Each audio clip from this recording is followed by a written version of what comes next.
Dhaka elevated expressway দেশের প্রথম উড়াল সড়ক।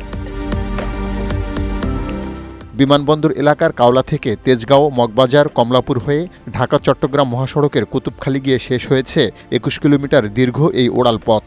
প্রকল্পের কাওলা থেকে তেজগাঁও পর্যন্ত ১১ কিলোমিটার পথ খুলে দেয়ায় এখন প্রতিদিন গড়ে ৭৫,০০০ যানবাহন চলাচল করছে।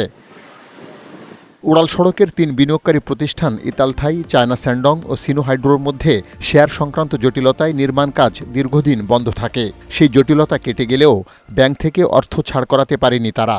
এর প্রভাব পড়েছে প্রকল্পের নির্মাণ কাজে। প্রকল্প ঘুরে দেখা গেছে তেজগাঁও থেকে কুতুবখালী পর্যন্ত ৯ কিলোমিটার পথের বেশিরভাগ অংশের নির্মাণ কাজ বন্ধ থাকলেও হাতিরঝিল এলাকায় ২ পিলারকে যুক্ত করা ভায়াডাক্ট নির্মাণের কাজ চলমান রয়েছে। বিনিয়োগকারী প্রতিষ্ঠানের অর্থ যোগানের সংকট কেটে গেলে কাজে গতি বাড়বে বলে জানান প্রকল্প সংশ্লিষ্টরা। বাকি কাজটা যেটা আছে এক্সিম এবং আইসিবিসি ব্যাংকের থেকে অর্থ সার, এখনও অর্থ সার সম্পন্ন কিছু প্রক্রিয়া আছে, তাদের বোর্ড অফ ডিরেক্টরস চেঞ্জ হয়ে সেগুলো অলরেডি গঠন হয়েছে। তারপরে আমাদের এমডি এখন চাইনিজ এমডি চলে আসছে। এখন হয়তো কিছুদিনের মধ্যে হয়তো অর্থ সার শুরু হবে এবং হলে কাজটা পুরোদমে চলবে। পুরো প্রকল্পের কাজ শেষ হলে রাজধানীর যানজট অনেকটাই নিরসন হবে বলেও জানান প্রকল্প পরিচালক।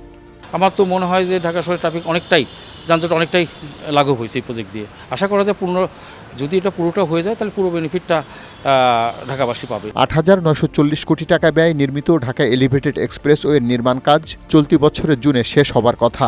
সময় বাড়ায় প্রকল্পের ব্যয় বাড়বে বলেও মনে করছেন যোগাযোগ বিশ্লেষকরা। পার্থ রহমান, বৈশাখী সংবাদ, ঢাকা।